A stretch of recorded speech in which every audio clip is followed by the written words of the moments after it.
Jesus que transforma, esse Jesus que traz alegria aos nossos corações, esse Jesus que nos salva. E quando nós pensamos isso no nosso dia a dia, pensamos em missões a partir do nosso cotidiano, nós poderíamos dizer assim: o dia a dia de muitos de nós aqui, na sua grande maioria, é bastante corrido. Nós temos diversas atividades que às vezes nós cansamos até de pensar, seja ela pessoal, seja familiar, trabalho, escola, igreja e tantas outras demandas que geram em nós esse sentimento de uma vida bastante atarefada. Além de tantas necessidades como igreja local, que consomem o tempo e o orçamento da igreja, custos fixos, reformas, adequações, estruturação. E diante disso, talvez possa surgir em nossa mente a questão, que é o tema do nosso mês: missões. Por que devo me importar? Por que a igreja deveria se importar com missões? Alguns talvez pensariam, não é algo feito em algum lugar distante, outros países, um lugar carente. Nós não sustentamos e oramos por missionários e enviamos ele em nosso lugar, nós estamos aqui segurando a corda. Não ouvimos o testemunho do que eles têm feito e separamos oferta para destinar para esses projetos. Então por que se importar com missão? Por que parar um mês inteiro? Por que refletir nesse tema? Por que ofertar para missionários? Por que enviar missionários? Por que ir para projetos missionários? Por que se importar?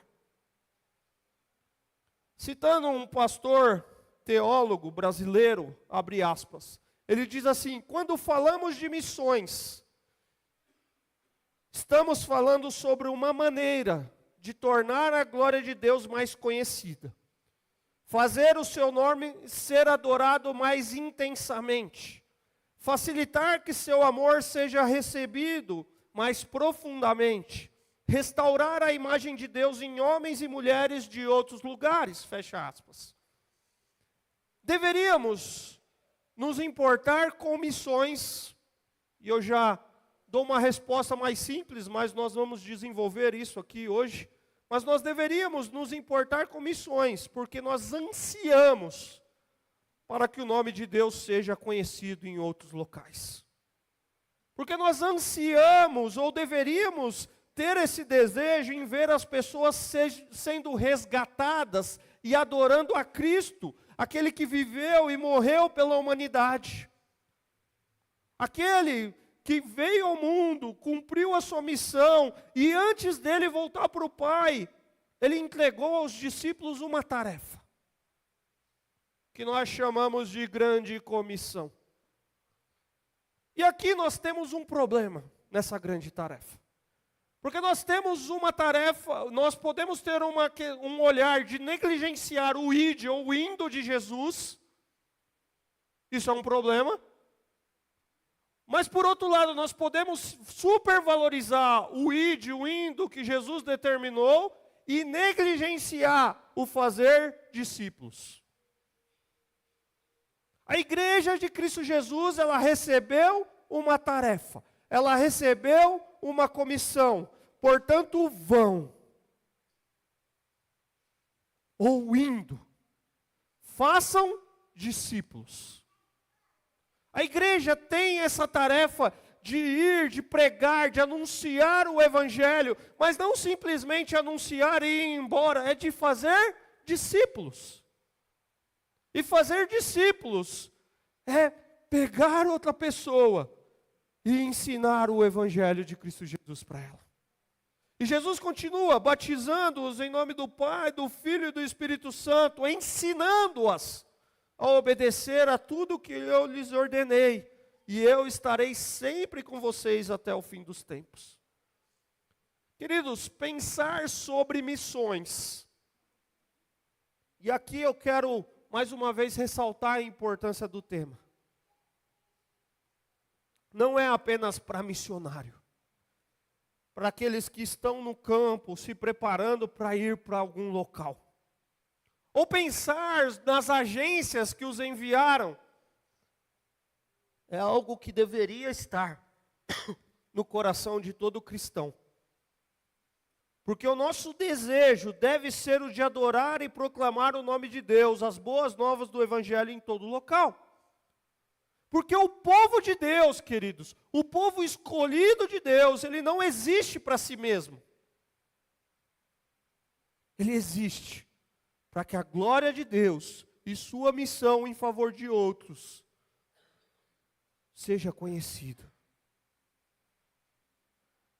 O nosso desafio hoje, assim como era da igreja primitiva, é nós sermos fiéis ao evangelho apostólico, o evangelho apresentado nas Escrituras. E ao mesmo tempo que nós o apresentemos, de forma que edifique as nossas vidas e alcance as pessoas dos nossos dias. Nós queremos ser uma igreja que conhece, vive e proclama o evangelho com fidelidade, mas com relevância nesse tempo. E para isso eu quero que você abra comigo a sua Bíblia em Atos. Atos capítulo 2, a partir do verso 42.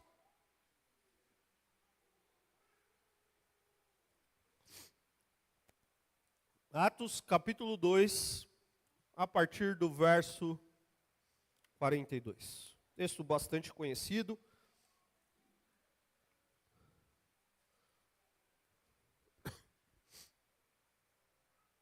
Diz assim a palavra do Senhor. E eles se dedicavam ao ensino dos apóstolos, e à comunhão, e ao partir do pão, e às orações.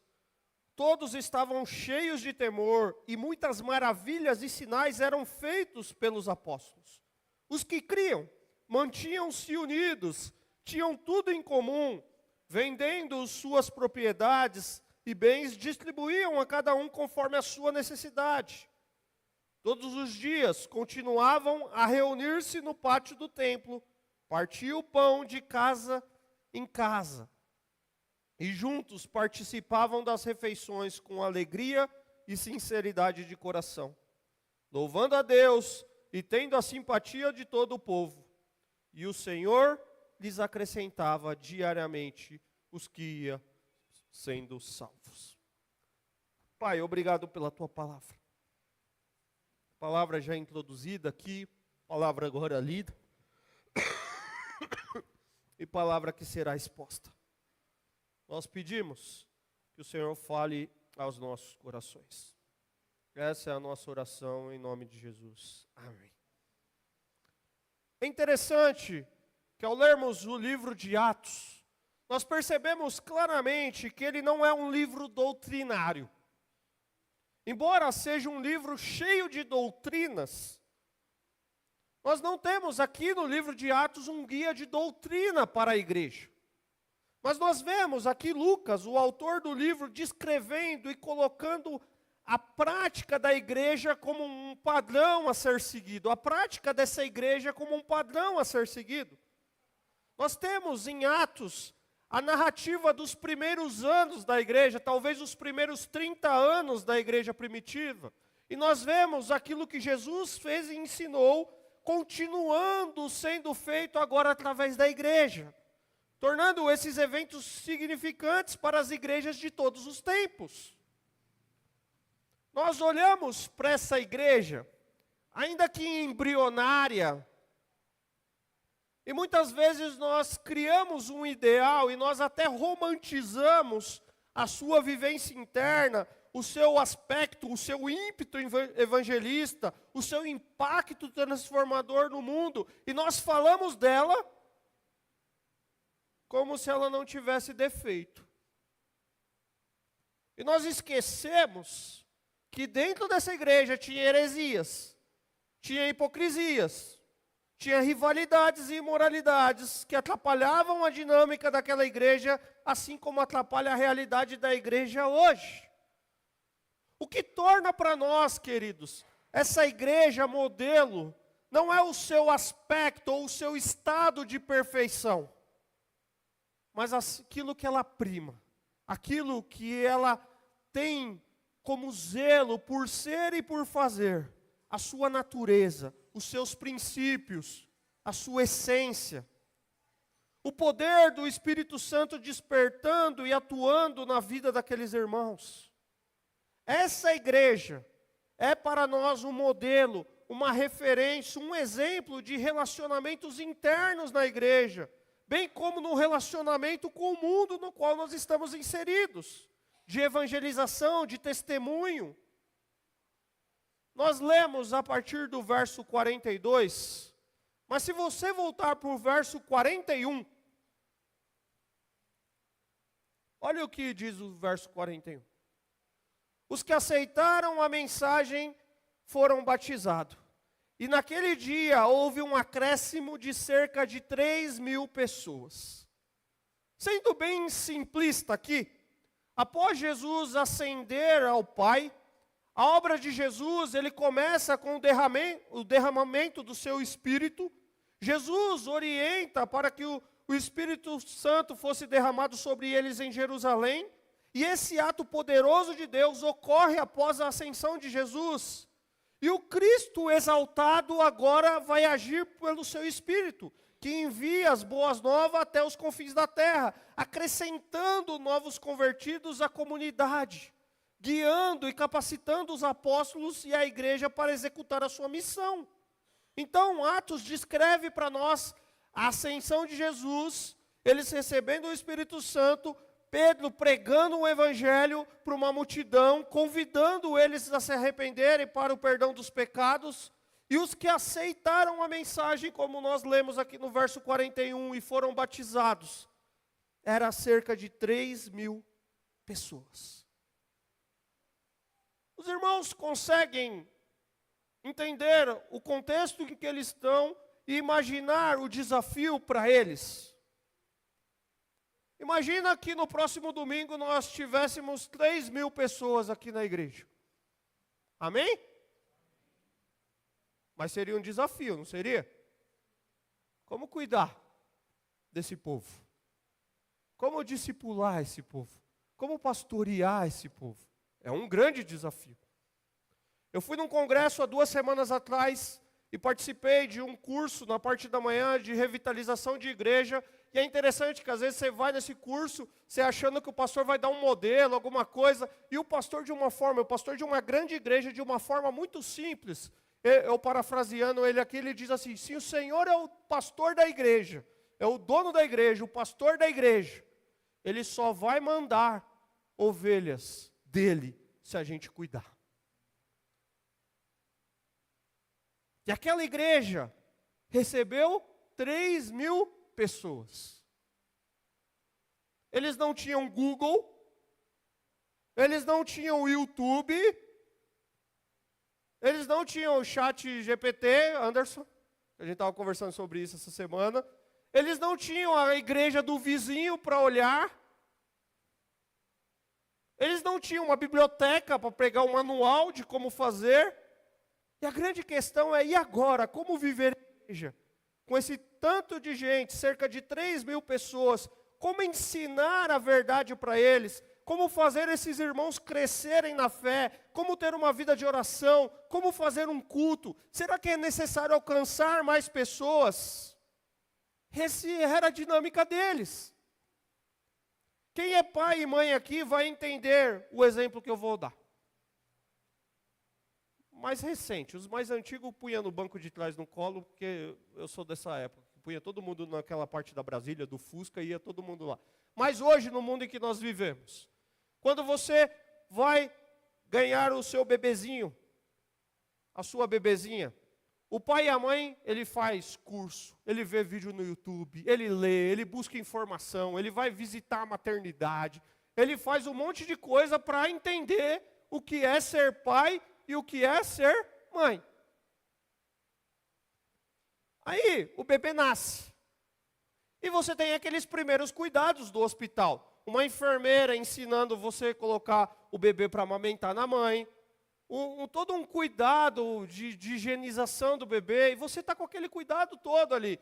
Mas quando você sai do hospital com o bebê, você já percebe a primeira dificuldade. Qual que é? colocar o bebê no bebê conforto. Ô negócio difícil aquilo. Se você tem mais dinheiro e compra aquele que encaixa, beleza. Mas aquele que você tem que amarrar por trás e que você tira o tempo todo, ô negócio difícil. E aí eu saí com a minha primeira, na segunda é mais fácil, eu saí com a minha primeira filha da maternidade. E aí quando eu cheguei com ela, bonitinha, carregando assim, todo bonitinho, no bebê conforto, pôs no carro, eu falei, e agora, meu? Eu vi o vídeo, mas não lembro mais. Aí o guarda percebeu a minha dificuldade, ele falou, você quer ajuda? Eu falei que sim, preciso de ajuda. Ele falou, não, fica tranquilo, porque é normal, os pais não sabem colocar. Porque nunca pôs. É normal, é natural. O bebê chega em casa, não tem mais a enfermeira para ajudar a como pôr no peito. O bebê começa a chorar, e aí você não sabe o que faz, olha um para o outro desesperado, até você entender que o choro é de cocô, o choro é de xixi, o choro é de dormir, o choro é de comer. O tempo vai passando, mas olha um para o outro e fala assim, o que fazer com essa criança? Mas aí o que a gente faz? A gente cuida, não cuida? Aqueles irmãos viveram mais ou menos isso. O que fazer com esses novos convertidos? Como cuidar desses bebês da fé? Com essa galera que Deus está salvando e está inserindo em uma nova comunidade chamada igreja. Como cuidar deles? Aqueles discípulos não tinham o Novo Testamento como temos hoje. Se você assistiu a aula do irmão Hélio pela manhã, você está vendo o processo de formação das Escrituras. Eles não tinham o Novo Testamento como nós temos hoje. Eles eram parte daquela revelação de Deus. Eles não tinham a bagagem de um seminário. Mas eles tinham o que nós precisamos lembrar como igreja, queridos. Eles passaram cerca de 3 anos aos pés de Jesus, aprendendo sobre o reino de Deus. Eles aprenderam a estabelecer prioridades que servem de modelos, que são prioridades que nós, como igreja, devemos seguir. Ou seja, esses versos que nós lemos aqui é um resumo da vida daquela igreja primitiva. Era uma igreja que tinha como prioridade o ensino dos apóstolos, a vida comunitária, o partir do pão, a refeição comunitária, as orações. Era uma igreja caracterizada pelo temor, levava Deus a sério. E olha o que o texto diz. As pessoas ficavam perplexas com os sinais e maravilhas realizados por meio dos apóstolos. Aqueles crentes, embora uma igreja que tinha problema, eles viviam numa harmonia maravilhosa. Eles tinham tudo em comum, vendiam o que possuíam e deixavam os recursos à disposição para atender às necessidades de quem precisasse. E aqui, vou abrir um parênteses, porque talvez aí você foge dessa igreja quando a gente entra nessa parte. Jesus, nem os apóstolos, proibiram os cristãos de terem as suas propriedades. Inclusive, se eles partiam o pão de casa em casa, nem todos tinham vendido as suas propriedades. Mas o que eles faziam aqui, queridos, eram vendas ocasionais, de acordo com necessidade específica. Eles eram generosos. Era uma igreja que tinha amor à palavra e que amava uns aos outros e aos de fora. Eu quero, com base nesses versos, olhar com os irmãos para o relacionamento dessa igreja com relação a Deus, em relação aos cristãos e em relação ao mundo em que ela está inserida. Os aspectos internos dessa igreja, como ela vive dentro dela. E os aspectos externos, como ela vive fora dela. E esses aspectos nos trazem grandes lições para as nossas vidas e que é um padrão saudável para ser seguido para a nossa igreja. Porque, em primeiro lugar, queridos, essa igreja é uma igreja apaixonada pela glória de Deus. Essa igreja é uma igreja apaixonada pela glória de Deus. Essa igreja, antes de olhar para dentro, antes de olhar para fora, ela construiu um relacionamento vertical, ela olhou para o alto. Ela recebeu o poder do alto, o Espírito Santo que os capacitava a realizar a missão. É uma igreja que priorizou conhecer a Deus através da sua palavra, que desfrutava de uma vida de oração. Era uma igreja que exaltava a Deus. Era uma igreja apaixonada pela glória de Deus. Uma igreja missionária, queridos. Não é só uma igreja que envia verba. Não é só uma igreja que ora nos cultos de oração na quarta-feira, mas é uma igreja apaixonada pela glória de Deus. E como a igreja demonstra que ela é apaixonada pela glória de Deus? Em primeiro lugar, ela é comprometida com a palavra de Deus.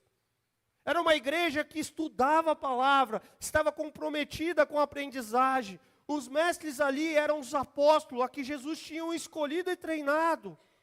Havia 3.000 alunos ali no jardim da infância, no maternal daquela escola, aprendendo os primeiros passos da vida cristã. Mas esses alunos assentavam aos pés dos apóstolos, ansiosos para receber instrução. Sabe por quê, queridos? O ensino promove conhecimento de Deus. O ensino gera maturidade cristã. O ensino produz crescimento. O poder da palavra de Deus transforma a comunidade cristã primitiva. O poder da palavra de Deus transforma a igreja batista em Calcaia do Alto. Uma igreja missionária, ela exalta a grandeza de Deus. Ela é apaixonada pela glória de Deus. E ela demonstra isso porque os seus membros são comprometidos com a palavra.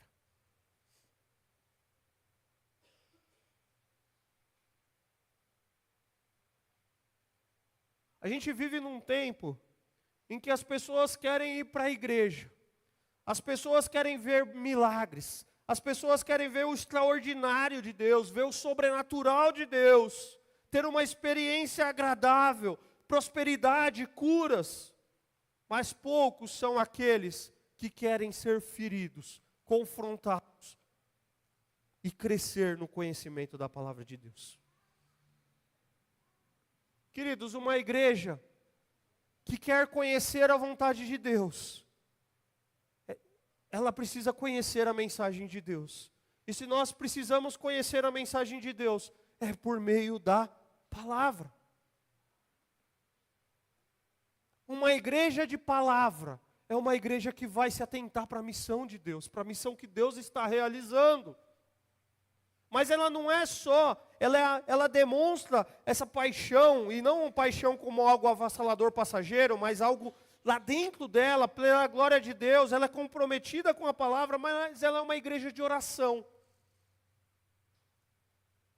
Qual foi a última vez que você orou para que Deus despertasse vocacionados em nosso meio? Qual foi a última vez que você orou consagrando a vida dos seus filhos ao Senhor e falando: Senhor, faça deles o que o Senhor quiser?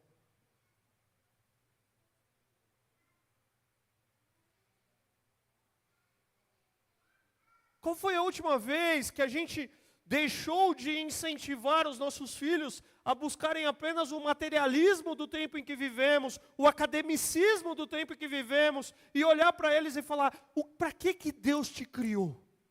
Como você pode refletir a glória de Deus? Para que Deus te chamou? O que você sente? O que você entende no seu coração? A igreja precisa orar por isso, queridos. Ela é comprometida com a palavra de Deus e ela sabe que a glória de Deus, o Deus deseja que a sua glória se torne conhecida, porque isso está descrito na sua palavra. Mas ela ora buscando a vontade de Deus. E sabe o que é lindo dessa igreja, queridos? E aqui não só essa igreja, depois a igreja vai se formando, mas nós vamos ver, por exemplo, a igreja de Antioquia, já uma igreja posterior, enviando missionários. Ela não envia qualquer um. Ela não é o Bruno que talvez a igreja não queira dentro dela e fala assim: vai ser missionário. Ela envia Paulo. Ela envia Barnabé. Mas sabe por que ela enviou Paulo e Barnabé? Vai lá comigo para Atos capítulo 13.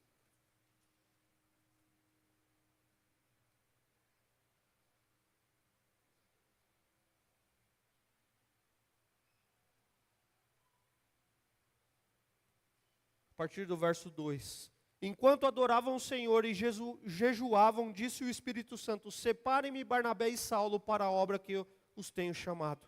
Assim, depois de jejuar e orar, impuseram-lhes as mãos e os enviaram. Uma igreja que ora, entende o despertamento, aquilo que Deus está fazendo no seu meio. Não era qualquer um que eles não queriam. Porque se a gente tivesse camaradas como Barnabé e Paulo aqui, a gente ia abrir mão? Só se a gente orasse, adorasse, jejuasse e entendesse do Espírito Santo. Senão a gente fala, não, eu preciso desse cara aqui. Uma igreja que ora é sensível à vontade de Deus. Ela entende, ela escuta a voz de Deus. Mas eles também, nessa paixão que eles demonstravam pela glória de Deus, além de ser comprometido com a palavra de Deus, ser uma igreja de oração, era uma igreja que promovia encontros de adoração. Eles adoravam a Deus em casa e no templo, participavam das reuniões de oração e o partir do pão, aqui talvez a ceia do Senhor, era uma adoração reverente, uma celebração alegre, tinham alegria e temor.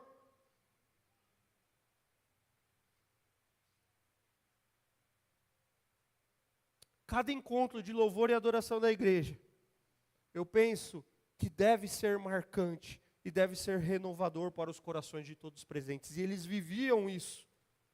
Adorar a Deus, queridos, é a coisa mais importante que podemos fazer, porque sem adoração nós desconhecemos a Deus e, portanto, nós perdemos de vista quem nós somos, porque a adoração transforma os nossos corações. Então, como eles demonstravam a paixão deles pela grandeza de Deus, comprometimento com a palavra, oração e adoração. Agora a minha pergunta para nós, queridos, é qual é o nível de comprometimento nosso com a palavra?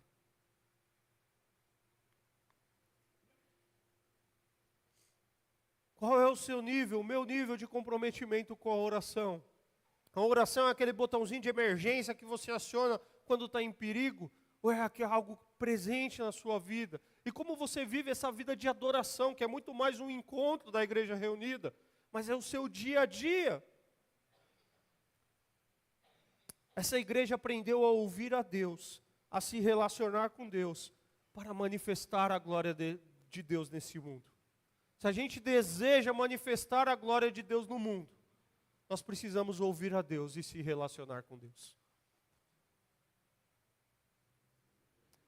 Mas é uma igreja que recebe o poder do alto, que antes de olhar para dentro ou para fora, olha para o alto, mas é uma igreja, em segundo lugar, que serve aos santos em nutrição.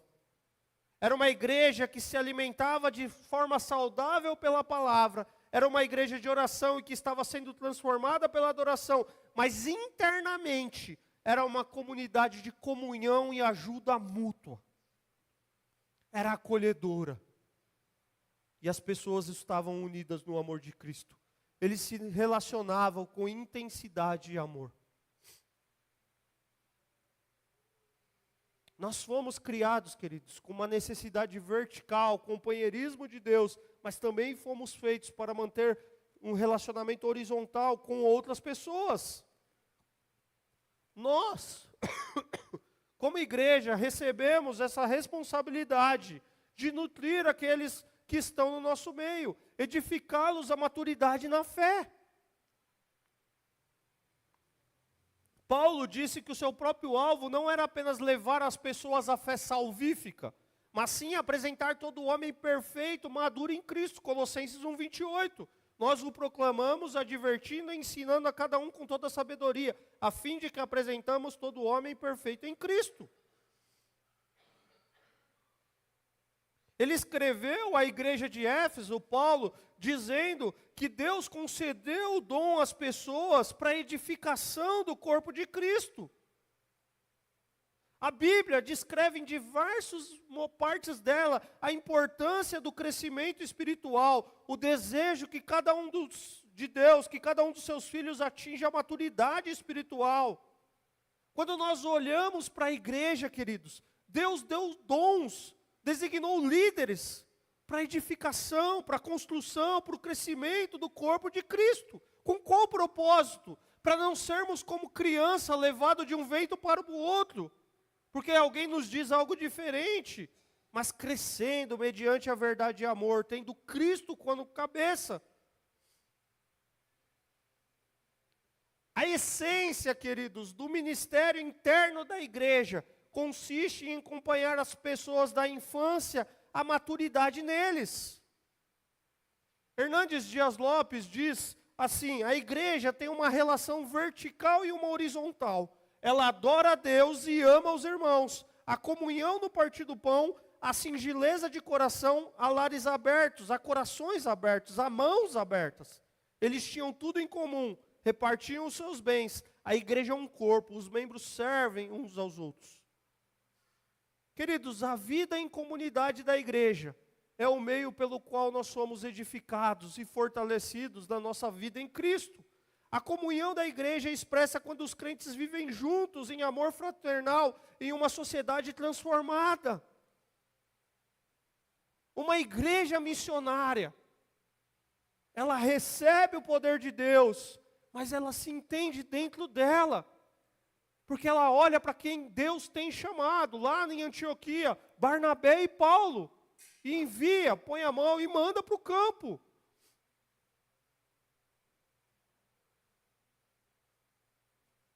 Como você se sentiria, você pai, você mãe, se seu filho ou sua filha chegasse e falasse assim: eu quero ser um missionário, ou uma missionária?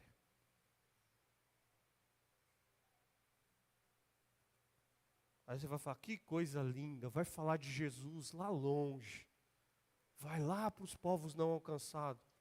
Você tem que sentir alegria, mas sabe o que você tem que fazer, pai, mãe? Ensinar ele a viver igreja.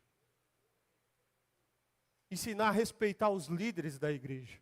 Ensinar a fase de aprender, ficar quieto lá com a tia ensinando, compartilhando. Ensinar ele a compartilhar com seus amigos. E deixar que Deus faça a obra. Porque aí a gente fica maravilhado e a gente já começa a guardar dinheiro, os que fazem isso, para ele ir para o campo. Mas a gente precisa ensinar nossos filhos o que é ser igreja. E onde nós aprendemos ser igreja, queridos? Sendo igreja, na igreja. Ensinando para eles que precisa olhar para Deus, precisa ter comprometimento com a palavra, precisa ter oração, precisa ter vida de oração e precisa se dispor a estar sendo nutrido pela palavra de Deus. E eu não estou desencorajando você a incentivar o seu filho a se dispor a ser um missionário de forma alguma. O meu desejo, a minha oração é para que isso ocorra no nosso meio. Mas é você ensinar o caminho certo. Um padrão saudável a ser seguido pela igreja. Um resumo da vida daquela igreja primitiva, que é um exemplo para nós, é que ela é uma igreja apaixonada pela glória de Deus. Ela é uma igreja que serve aos santos em nutrição. E daquela comunidade imperfeita se originavam palavras e ações que apontavam para Jesus. E o Espírito Santo, como fonte da nova vida, é uma igreja que prioriza a evangelização. Nós não lemos no texto que eles fizeram um mês de missões. Nós não lemos no texto que eles fizeram campanhas de missões. Nós não lemos no texto que eles adotaram um missionário, embora tudo isso é válido para os dias que nós vivemos. O que eles faziam? Louvavam a Deus e tinham simpatia do povo. E quem acrescentava? O Senhor. Porque Ele é o Senhor da igreja, queridos. A igreja que vive o verdadeiro evangelho. Vive aqui dentro. Transforma esse ambiente e vai para fora. Aqueles cristãos relacionavam-se com o mundo fora da igreja. E por isso, cada dia chegavam mais pessoas que recebiam o evangelho de Jesus Cristo. Aquela igreja não estava voltada para si mesmo, trancada em quatro paredes. A vida deles estava dentro da igreja, no culto, de casa em casa, no templo. E as suas palavras e as suas ações faziam com que ele tivesse a simpatia de todo o povo. Eles alcançavam os de fora com o evangelho da graça de Deus. O início da missão, queridos, não é necessariamente uma ação nossa, mas a presença de uma nova realidade, a presença do Espírito de Deus com poder, uma igreja fiel ao seu Senhor.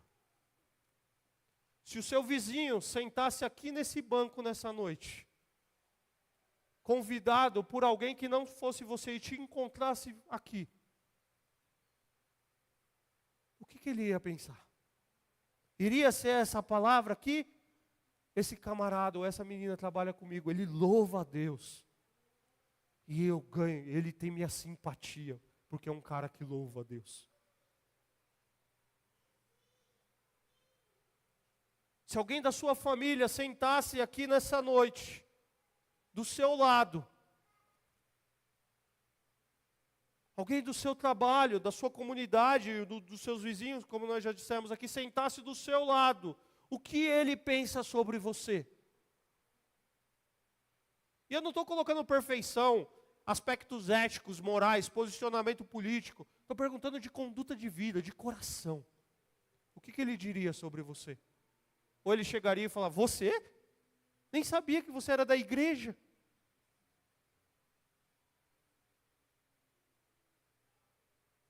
Como seria, queridos? Aquela igreja não estava voltada para si mesma. Não estava trancada em quatro paredes. A vida deles dentro da igreja, no culto, em casa, no templo, e as suas palavras e as suas ações faziam com que tivesse a simpatia de todo o povo. Eles alcançavam os de fora com o evangelho da graça. Jesus disse aos seus seguidores que eles deveriam fazer discípulos de todas as nações. Essa obra evangelística de declarar o evangelho é o ministério principal da igreja com relação ao mundo. Levar o evangelho para os de fora.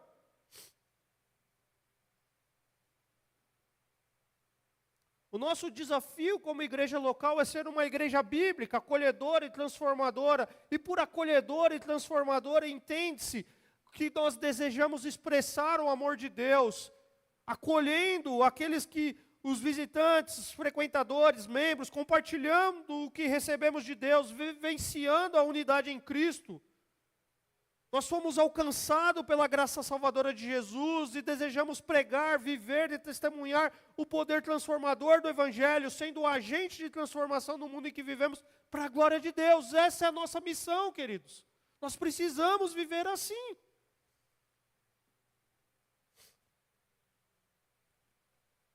A igreja é essa agência promotora da mensagem de Jesus para todos os povos. Ela anuncia o Evangelho de Cristo para que o resultado seja dado por Deus, que é a salvação de muitos por ouvir a palavra de Deus.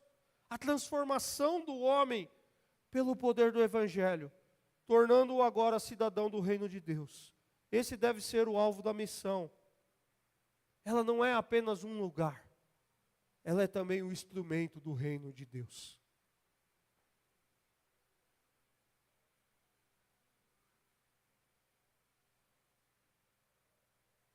O problema é que muitas vezes a gente acha que a gente é acolhedor, que a gente é transformador, que a gente recebe bem as pessoas. O grande problema, queridos, é quando nós somos, na nossa conduta, seletivos.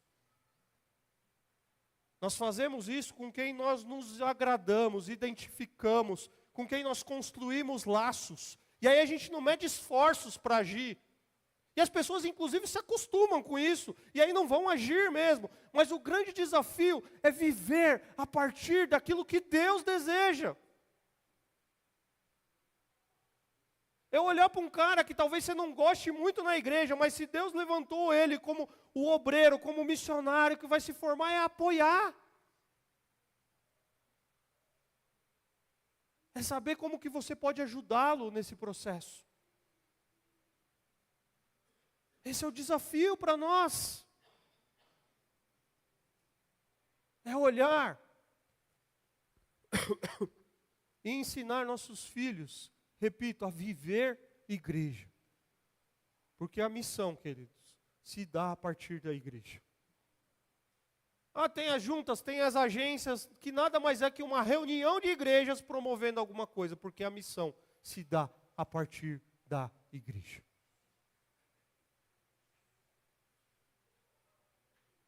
E aí eu quero trazer você à realidade. Missão, por que me importar? Porque é o desejo de Deus, que a glória dele seja conhecida por todos os povos. A igreja do Novo Testamento nos ensina a equilibrar bem as suas prioridades. Ela, em relação a Deus, ela adora, em relação uns aos outros, ela cria esse ambiente de edificação, e em relação ao mundo, ela testemunha. Ela adora a Deus, ela cuida um dos outros, e ela evangeliza os que estão de fora. Ela olha em 3 direções. Para cima, que é para Deus, para dentro, para ela mesma, para a comunidade local, mas ela olha para os de fora, aqueles que precisam ser alcançado. Olhar só para cima é bom, é necessário. Precisamos de um relacionamento com Deus. Mas falta alguma coisa. Olhar só para dentro engorda. Gera briga, gera problema.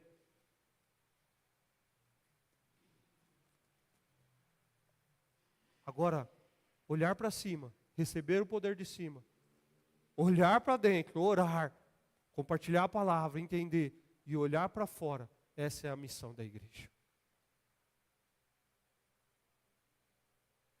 A adoração a Deus, a edificação dos crentes reunidos, nos capacita a sermos uma igreja espalhada pelo mundo em nome de Cristo e para mostrar a glória de Deus por meio da proclamação do Evangelho.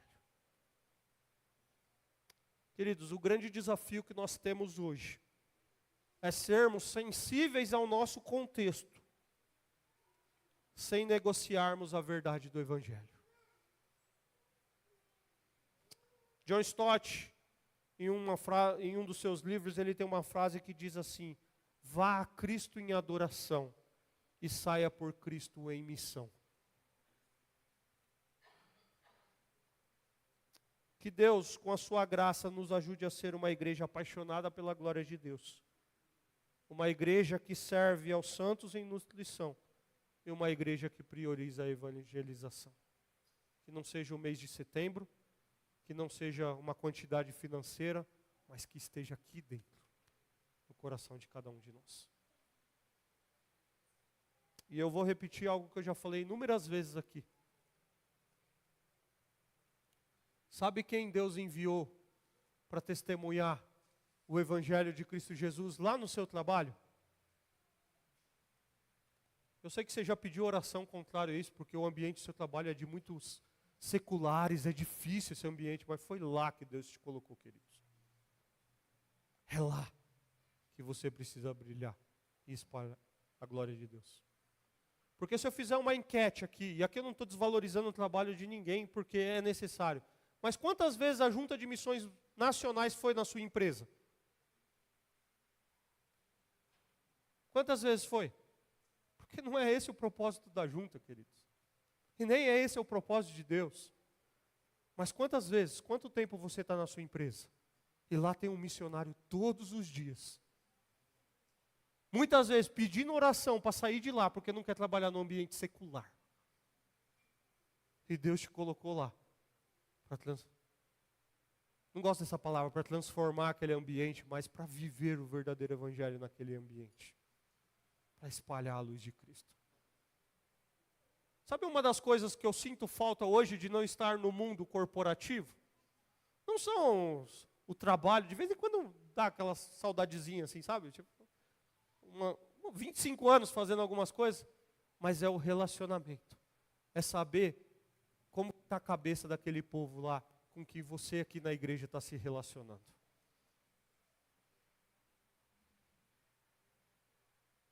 Você compartilha os seus horários de almoço, você faz o coffee break, você tem o happy hour, você tem a inclusão, o crachazinho que você precisa pôr para fazer todo esse processo. Como isso está se dando lá dentro? E como você tem se comportado lá dentro? Como você tem vivido lá dentro? Porque nós vamos receber missionários aqui que vão falar para nós do campo. E amém, nós precisamos ouvir. E oro para que Deus desperte pessoas. Mas eu quero começar por aqui. Olhando para a nossa igreja. Como que nós estamos vivendo o Evangelho? Eu encerro com a pergunta que eu fiz anteriormente. Se o seu vizinho chegasse aqui nessa noite, o seu chefe chegasse aqui de surpresa, um companheiro familiar de jornada da família, o que ele diria sobre você? Será que ele diria, é um testemunho de Jesus, é um discípulo? Ele não vai saber falar discípulo essas palavras, mas ele diria, esse cara aí é um exemplo.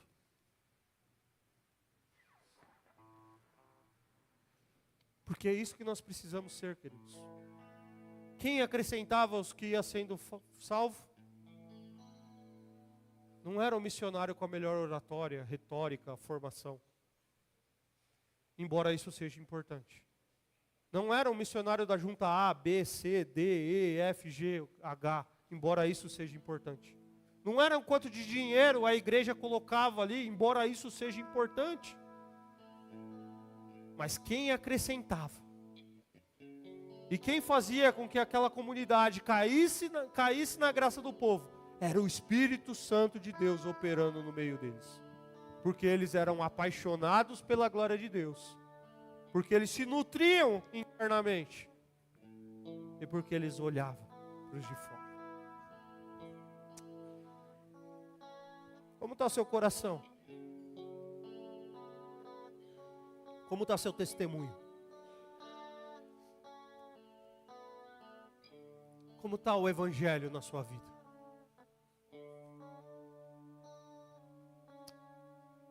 Baixe sua cabeça um pouquinho, eu quero orar com você. Porque eu quero começar esse mês de missões. A partir de nós como igreja.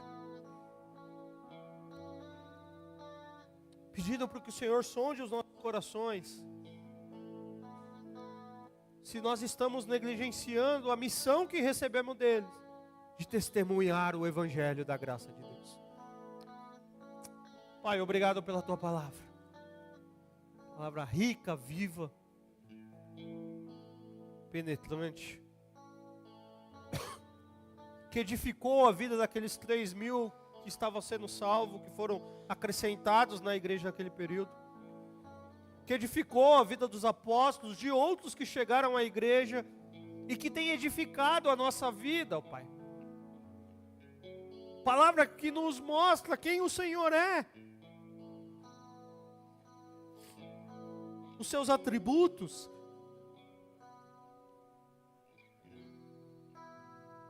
A responsabilidade que o Senhor nos deu nesse mundo. A nossa condição diante do Senhor. É a palavra que nos mostra. Que o Senhor nos criou para a sua glória. Mas o pecado nos afastou do Senhor. E que o Senhor em Cristo Jesus tem resgatado a sua humanidade. Caída e perdida pelo pecado.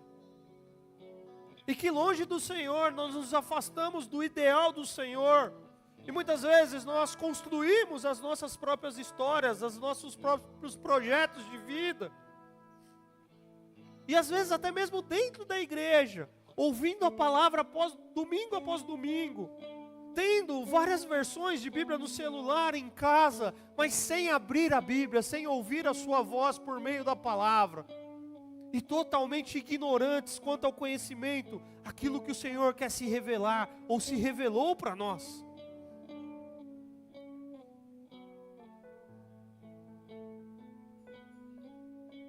Eu sei que nós não medimos a saúde de uma igreja apenas pelo culto de oração coletivo às quartas-feiras. Mas quando nós analisamos se poderíamos estar ou não aqui, dobrando os nossos joelhos e orando um pelos outros, nós vemos a negligência do meio do teu povo, ó Pai.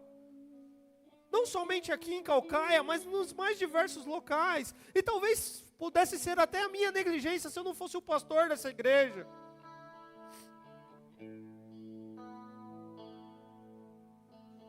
vidas que têm adorado tantas coisas, ó Pai.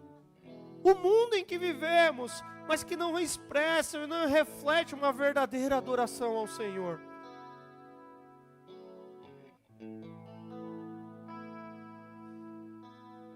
Comunidades, ó Deus, que não entendem que o Senhor capacitou, que o Senhor deu dons, chamou pessoas, ó Pai, para nutrir o corpo, que primeiro vem do Senhor, mas para trabalhar nesse corpo que é do Senhor.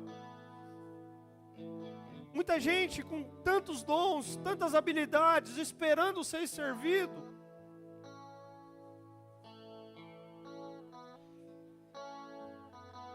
Ou restrito apenas a uma escala. E tem mais compromisso com o seu nome de uma escala do que com o Senhor. É óbvio, Pai, que nós precisamos equalizar a nossa dinâmica como igreja.